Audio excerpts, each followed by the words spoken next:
Imagine your phone rings. You pick it up, and it's a distress signal. Mm-hmm. But this isn't, just any regular call. This specific signal has been traveling for exactly 22 hours and 35 minutes. Right. Just moving through the dark at the absolute speed of light just to reach your ear. And that is the exact scenario NASA engineers woke up to back in November of 2023. Yeah, and when the giant dish antennas of the Deep Space Network finally caught that, that faint radio wave, it wasn't some clean, clear message. No, not at all. It was a digital cry for help from the absolute edge of everything we know. I mean, the carrier signal itself was strong, which basically told us the spacecraft was alive, but the actual telemetry and science data packed inside it, it was just completely garbled. Like just gibberish, basically. Exactly. Just a looping, corrupted pattern of ones and zeros that made zero mathematical sense. Okay, let's unpack this because the scale here is, well, it's almost impossible to wrap your head around. We are talking about Voyager 1, a machine roughly the size of a small car, launched way back in 1977. And it is currently 24 billion kilometers away from us. Which is just a staggering number. Right. I mean, that is 161 astronomical units. Just to put that in perspective for you, one astronomical unit is the distance between the Earth and the Sun. Sunlight takes about, 8 minutes to reach us? Yeah, a little over 8 minutes. But a radio signal from Voyager takes nearly a full day. It is officially the farthest human-made object in the entire history of our civilization. Which, created a profoundly tense situation for the mission control team at the Jet Propulsion Laboratory. Mm-hmm. Because for 5 agonizing months, I mean, from November 2023 all the way through April 2024, the most distant machine ever built by human hands was broadcasting continuously, but we just couldn't understand a single syllable of its language. Wow. It was suffering this catastrophic cognitive failure out in deep space. And that's our mission for this deep dive. We are going to look at the unredacted data logs, the historical context, and the sheer technological audacity of the Voyager 1 mission to understand 2 very specific things. Mm-hmm. First, what this incredibly distant piece of hardware is actually trying to tell us about the extreme edge of our solar system. And second, how human beings managed to diagnose and cure a seemingly impossible crisis billions of miles away. It's a wild story. But before we get to the panic of that 2023 data corruption, we really have to set the stage. We need to talk about the magnificent absurdity of the technology we are dealing with here. Oh, absolutely. To understand the stakes of that distress call, you really have to appreciate what Voyager 1 actually is. Because when it launched on September 5th, 1977, the objective was incredibly narrow. Like it wasn't supposed to go on forever. Not at all. It was funded and designed strictly as a 4-year mission. The whole goal was just to take advantage of this rare planetary alignment, fly past Jupiter and Saturn, photograph their moons, send that telemetry back to Earth, and basically sign off. Wait, a 4-year mission? We are coming up on almost 50 years of continuous operation from a 4-year design spec. Yeah. That is just insane. And it didn't just photograph those planets, right? Yeah. It completely shattered the existing paradigms of planetary science literally overnight. Oh, totally. I mean, when Voyager flew past Jupiter, it captured images of active volcanoes erupting on the moon Io, plumes of sulfur blasting hundreds of miles into space. Yeah, and that was the very first time humanity had ever observed active extraterrestrial volcanism. Right, and then it looked at Europa, another moon, and the data it sent back provided the first tantalizing hints of a massive liquid water ocean hiding beneath the cracked shell of ice. And the complexity just kept scaling up from there. I mean, when it reached Saturn, the imaging revealed that the ring system wasn't just a few broad bands of dust like we thought, but thousands of these razor-thin ringlets interacting with the gravity of tiny little shepherd moons. Just beautiful stuff. Yeah. And once it completed that Saturn flyby in 1980, its gravitational trajectory flung it sharply upward relative to the orbital plane of the planets. So that maneuver essentially served as a massive slingshot. Mm-hmm. It put it on a permanent one-way trip out of the solar system. Today, it is cruising through the void at roughly 17 kilometers per second relative to our sun. 17 kilometers per second. I just want that velocity to sink in for a second. And it is navigating the deep dark of interstellar space using computer systems that were engineered during the Ford administration. Yeah, that's the wildest part. We are talking about total onboard memory measured in mere kilobytes. Yeah. Like, think about the smartphone in your pocket right now. That device has processing capabilities millions of times more advanced than Voyager's central computers. Oh, easily. Humanity is essentially mapping the unlit regions of the galaxy using the processing power of a vintage Atari console or like a basic digital watch. If we connect this to the bigger picture, it really highlights a profound operational reality. And this is something Dr. Linda Spilker, the Voyager project scientist at NASA, articulated perfectly. What does she say? She points out that because Voyager 1 is the only functioning spacecraft to have ever successfully crossed into interstellar space, every single reading it takes is the very first of its kind. So there's literally no baseline to compare it to. Zero. Zero comparison data. I mean, think about it. When a probe orbiting Mars sends back a temperature reading, scientists can check it against orbital models or, previous rover missions to see if it makes sense. Right, they have a frame of reference. Exactly. But when Voyager sends us a measurement of interstellar plasma or magnetic field strength, we can't check it against a textbook. It represents pure, unprecedented discovery. We are experiencing the environment exactly as Voyager experiences it in real time. Which perfectly explains why Voyager is constantly breaking our scientific models. Like, it is operating in totally uncharted territory, and the physics it encounters out there just force astrophysicists to completely redraw the map. Yeah, and the weirdest part is looking at the logs to see how poorly we initially understood the forces acting on objects at those extreme distances. Oh, right, like the Pioneer anomaly. Exactly. Take the sister ships, Pioneer 10 and 11, which were also traveling outward. Tracking data showed they were experiencing this tiny, unexplained acceleration backward toward the inner solar system. And for decades, it was a massive mystery. Wait, in deep space, were they hitting microscopic debris, or was this some kind of unmapped gravity issue? Yeah. Because I remember there were theories about dark matter pulling on them, right? Yeah, the dark matter theory was incredibly popular for a while. Yeah. But the reality came down to fundamental thermodynamics. It was a phenomenon called thermal recoil. Thermal recoil. What is that? Well, the spacecrafts were powered by nuclear batteries, and they generate a lot of heat. As that heat radiated off the ship's electronics into the freezing vacuum of space, it wasn't radiating evenly. Oh, I see. Yeah, the heat photons bouncing off the back of the communication antenna were creating a microscopic amount of thrust, like literally just photon momentum. But it was just enough to gently push the spacecraft slightly off its calculated course over the span of decades. That is wild. It's like finding out your car is drifting onto the shoulder of the highway just because your dashboard radio is running a little too warm. It's crazy, right? The sensitivity is just staggering. But, that thermal recoil is nothing compared to what Voyager hit on August 25th, 2012, when it officially crossed the heliopause. Right. And the heliopause is the definitive boundary of our solar system. Basically, the sun is constantly blowing out a bubble of charged particles, which we call the solar wind, and that inflates against the pressure of the interstellar medium, the wind from exploded supernovas and ancient stars. Scientists had modeled this crossing for decades, and the dominant theory was that the boundary would be a thick, messy mixing zone. Like they expected a gradual, turbulent transition where the magnetic field lines of the sun slowly bent and aligned with the magnetic field of the broader galaxy. But then Voyager gets out there, and the sensors report that the models are completely wrong.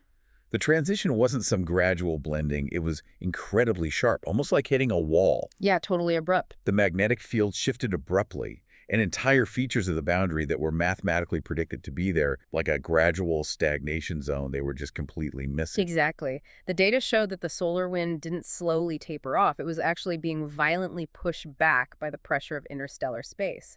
And we also saw unexpected anomalies with cosmic rays, those incredibly high-energy particles shooting across the galaxy. The directionality of these rays at the boundary showed completely chaotic, unpredictable patterns. It proved that the edge of our solar system isn't a clean, static sphere. It's a highly dynamic, asymmetric shockwave that shifts and breathes based on the solar cycle. And pushing through that shockwave leads to what is arguably the most mind-bending anomaly. Because once Voyager finally broke through that turbulent boundary and coasted out into pure interstellar space, its instruments started measuring the density of free electrons. And the plasma density out there was 40 times higher than pre-mission models predicted. It even detected electron plasma oscillations, which is like a persistent 3 kilohertz hum. NASA actually sonified this frequency data so we could hear it. Yeah, the sound of interstellar space. But wait, let me push back on this finding for a second.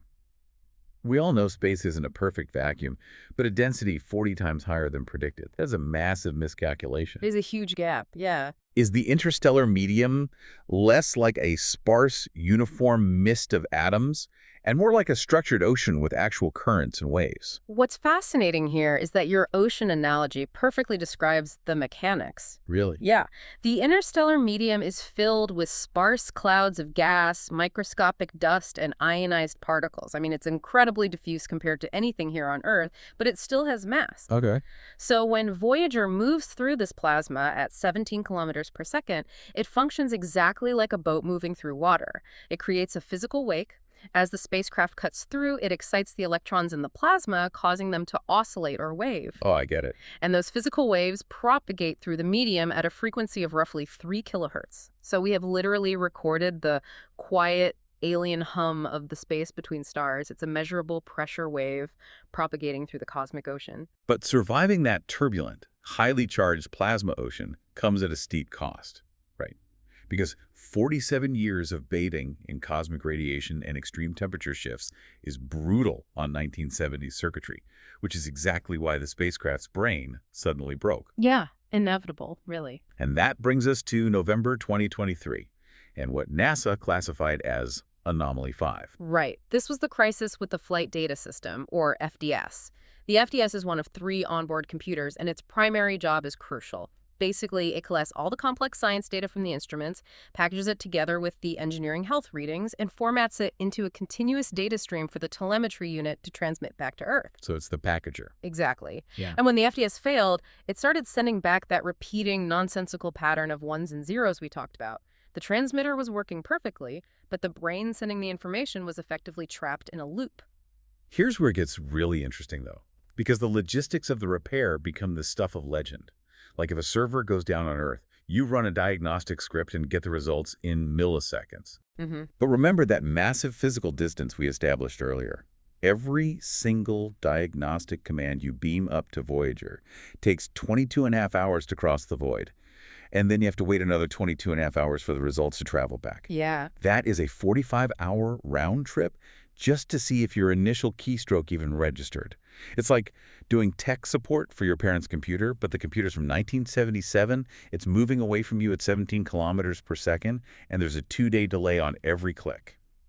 And you know, the psychological toll of that timeline on the engineering team cannot be overstated. A team at JPL comes in on Monday morning. They carefully draft a command to isolate a specific subsystem of the FDS and transmit it. Then they go home. Just go home and wait. Yeah. Tuesday passes in complete silence. Finally, on Wednesday morning, the telemetry arrives. And if that telemetry reveals they need to query a different memory address, they send a follow-up command on Wednesday afternoon. And the response to that follow-up won't arrive until Friday. It is like trying to perform microscopic brain surgery via a mail order catalog.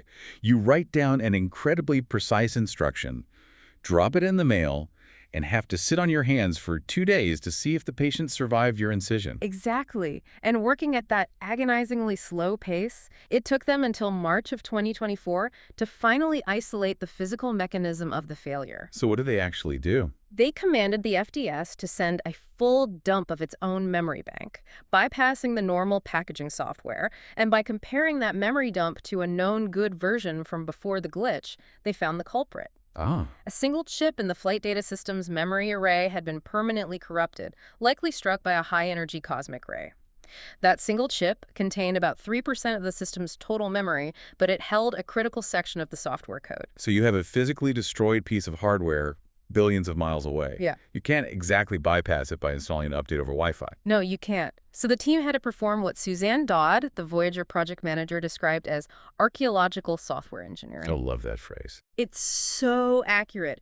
The strategy was to abandon the broken chip entirely. They took the essential code that used to live on that dead chip, rewrote it, and then mathematically redistributed it in tiny, fragmented chunks across the remaining functional memory spaces in the FDS. And the really terrifying part is the language they had to use. Like, they aren't writing this patch in modern forgiving code like Python or whatever. Oh, no. They had to write the fix in the original 1970s assembly language. This is bare metal programming. There are no modern safety nets, no sandbox testing environments. When you code in assembly, you are directly manipulating physical memory addresses. Yeah, it's incredibly dangerous. If you write a line of code to the wrong hexadecimal address, you could accidentally overwrite the software that controls the thermal heaters, and the spacecraft would freeze to death in a matter of hours. It requires a level of precision that very few people possess today. I mean, JPL literally had to track down retired engineers, individuals who had originally coded the Voyager mission decades ago, just to ensure they fully understood the idiosyncrasies of that specific assembly architecture. That is just incredible. It really exposed a deeply profound vulnerability of the mission. We are essentially relying on fading human memory to repair fading machine memory. Furthermore, they couldn't just drop the new code in. Because they had to fragment the code to fit into separate, tiny pockets of free memory, they also had to update every single software pointer in the entire FDS so the system knew where to locate those newly relocated chunks. The ultimate high-wire act. But against all odds, they successfully transmitted the patch. On April 20th, 2024, after 5 months of looping digital static, Voyager 1 woke up. It was a huge relief. The rerouted code executed flawlessly. The spacecraft started sending clean, highly readable science and engineering data again. It honestly stands as the single greatest remote repair job in human history. They revived Voyager from the brink, for sure. But, as brilliant as that intervention was, the engineering team cannot patch their way out of the fundamental laws of physics. The harsh reality of the mission is that the spacecraft is slowly, inevitably dying. Yeah, it's not going to be a dramatic explosion or a sudden mechanical failure. The end of Voyager is going to be a slow, quiet fade to black. Exactly. The limiting factor is electricity. Voyager is powered by 3 radioisotope thermoelectric generators, or RTGs. Yeah. These are essentially shielded cylinders containing pellets of plutonium-238. Mm-hmm. As the plutonium naturally undergoes radioactive decay, it emits intense heat. Thermocouples surrounding the pellets convert that heat differential into electrical voltage. But the nature of radioactive decay means the fuel source is constantly depleting. With less plutonium generating heat, the electrical output drops. Voyager loses about 4 watts of generating capacity every single year. The numbers really paint a stark picture, too. When Voyager launched, those RTGs provided about 470 watts of power to run the communication dish, the heaters, and all the scientific instruments. Right. Today, the total available power has dropped to roughly 240 watts. And to manage that relentless decline, NASA has been forced into a strategy of slow amputation. They are steadily shutting down instruments just to conserve the remaining wattage. I mean, they powered off the plasma science instrument back in 2007. They've turned off the ultraviolet spectrometer, the planetary radio astronomy instrument. Just turning things off one by one. Yeah. They are even turning off the small thermal heaters that keep the remaining instruments from freezing. And every time they power down a sensor, a unique capability to understand the interstellar medium is lost forever. The timeline is closing fast. The current projections from the science team estimate that somewhere between 2025 and 2030, the power levels will drop below the absolute minimum threshold required to run even a single scientific instrument. At that threshold, the primary science mission is over.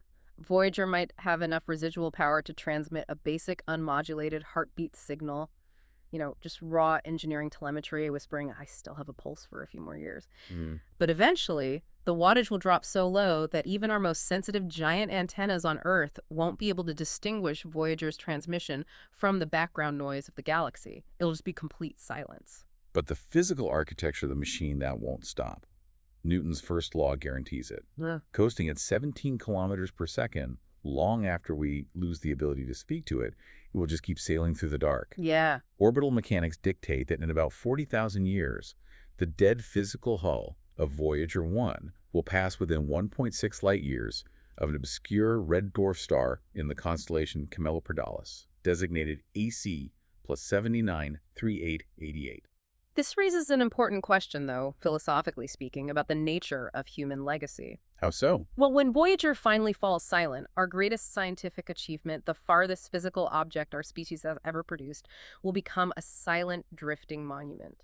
And it operates on less total wattage than a standard incandescent light bulb, built by a civilization that hadn't even conceived of the modern internet. Which brings to mind the most famous and perhaps most vital thing Voyager ever accomplished. On February 14th, 1990, long before it crossed the heliopause, the astronomer Carl Sagan successfully lobbied NASA to do something with absolutely zero scientific value. Right.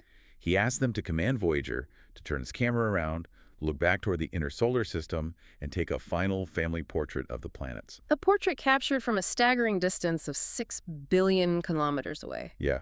And in that specific photograph, Earth is barely visible against the vastness of space. It occupies less than a fraction of a single pixel, a pale blue dot. Sagan famously described it as a mote of dust suspended in a sunbeam. Such a powerful quote. He noted that on that tiny, fragile pixel, every human being who ever lived, every empire, every ideology, every triumph and tragedy in our entire recorded history occurred right there. It remains the ultimate perspective shift. We engineered a machine, hurled it outward into the cosmic ocean, and commanded it to look back just to show us how incredibly small and fragile we truly are. And it really makes you contemplate that silent 40,000-year ghost ship journey it is about to embark on. Because fastened to the exterior hull of Voyager is the golden record, a gold-plated copper phonograph disc containing the ambient sounds of Earth, spoken greetings in 55 different languages, and a musical selection ranging from classical Mozart to Chuck Berry. If another civilization, thousands or perhaps millions of years from now, ever intercepts that silent probe, they won't find humanity as we exist today. No, they won't. They will discover a pristine, curated snapshot of exactly who we were in the autumn of 1977. A literal message in a bottle drifting from a world that has already evolved and changed beyond recognition. Which leaves you with a final thought to mull over today. If we were to design and launch a brand new Voyager tomorrow, a modern emissary to the stars, what data, what sounds, what specific messages would you encode on that drive to accurately represent the Earth we inhabit right now? That is a tough question. And honestly, would the message we send today be as fundamentally hopeful as the one we launched into the dark 47 years ago? That is the ultimate test of our progress, really. Voyager represents a specific era that genuinely believed our voices, our music, and our existence were worth preserving for eternity. So what does this all mean? It means that physical hardware degrades, cosmic rays corrupt memory chips, and plutonium inevitably goes cold.